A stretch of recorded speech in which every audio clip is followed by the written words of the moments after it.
What were the cities of refuge in the Bible? The cities of refuge were 6 cities allocated to the Levite tribe in the Old Testament that provided asylum for perpetrators of unintentional manslaughter. Divinely appointed and subject to Mosaic law, the cities offered offenders refuge and protection from retribution of the avenging family until their case went to trial. What is the origin of the cities of refuge? The establishment of the cities of refuge originated during the territorial distribution of the promised land of Canaan amongst the 12 tribes of Israel. The Levites were the only tribe who had been appointed by God to serve him as his priests. They were also divinely assigned as the caretakers and overseers of the tabernacle, its rites and its furnishings, Numbers 18. As God had declared these duties to be their inheritance, the Levites were not allocated territories, Numbers 18:20, Deuteronomy 18:1-2. Nevertheless, the entire nation was responsible for the subsistence of the Levites. This meant that the remaining 11 tribes were required to appropriate a total of 48 cities and pasture lands for the Levites to use for dwelling and living purposes, Numbers 35:1-5. Of these cities, 6 were designated as the cities of refuge, Joshua 20:7-8. Not only did the Levites establish and maintain these cities, they also presided as the judicial authorities over them.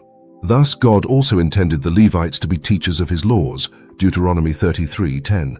As mediators between the Israelites and God, the Levites were gifted in their ability to parley between the offender and the family of the victim in order to prevent further bloodshed. Names and tribal territories of the cities of refuge. The following are the names of the 6 cities of refuge, as well as the tribal territories they were found in: Kadesh in Naphtali, Shechem in West Manasseh, Hebron in Judah, Golan in East Manasseh, Ramoth, Gilead in Gad Bezer in Reuben. Where were the cities of refuge? The 6 cities of refuge were distributed throughout the Kingdom of Israel in the north and the Kingdom of Judah in the south, along both sides of the Jordan River.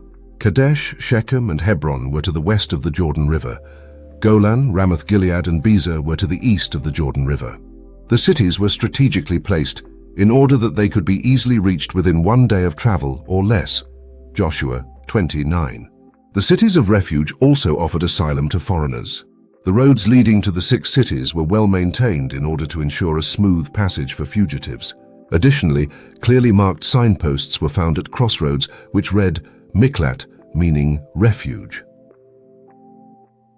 Why were the cities of refuge established? Under Mosaic law, murder was punishable by death, Exodus chapter 21:40. This was a decree given by God since the time of Noah, Genesis chapter 9:6, and was one of the 10 commandments that Moses was instructed to give to the Israelites, Exodus 20:1-17. The Mosaic law was established at a time when the nation of Israel was transitioning from a nomadic folk adhering to tribal laws to a community abiding by civil jurisdiction, which included trials and the ruling of judges. In order to keep his people safe from injustice, God required of Moses that the Levites should keep 6 cities out of the 48 they had been allocated as places of asylum for those who had been accused of manslaughter, that they may be legally protected from those wishing to avenge them until they could come to trial, Numbers 35:22-25. After Joshua crossed into Canaan with the Israelites, God passed on his instructions to set up the cities of refuge to him, Joshua 20. How did the cities of refuge protect people? In Joshua 20, God gave Joshua specific instructions for the Israelites to follow in how the cities of refuge should function. When a situation arose where an individual unintentionally killed someone, the perpetrator was to flee to one of the 6 cities of refuge. Once arrived, they were to stand in front of the gate and plead their case to the elders of the city, who were required to admit the fugitive inside their gates and offer them asylum. If an individual was to approach the gates of the city and demand blood justice from an offender that was being protected inside, the elders were not allowed to surrender the person in question into the avenger's hands. The fugitive was required to live within the walls of the city until they came to trial before the gathered assembly.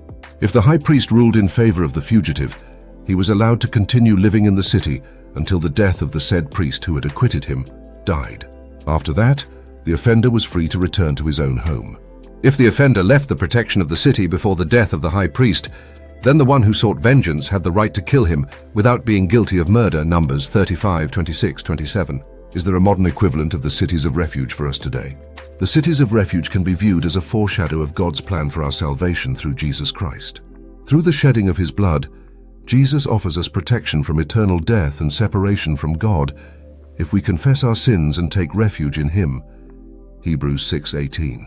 He is our high priest who acquits us from the condemnation of the law, Psalm 34:22. The Mosaic law stated that anyone who committed a murder was to be put to death, Exodus 21:14.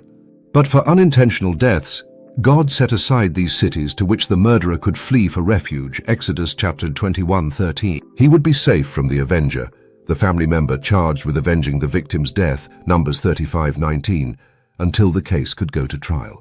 The congregation would judge to find if the attacker acted unintentionally. If he did, he would return to the city of refuge and live there safely until the death of the high priest who was in office at the time of the trial, at which point he could return to his property. If the attacker left the city of refuge before the death of the high priest, however, the avenger would have the right to kill him.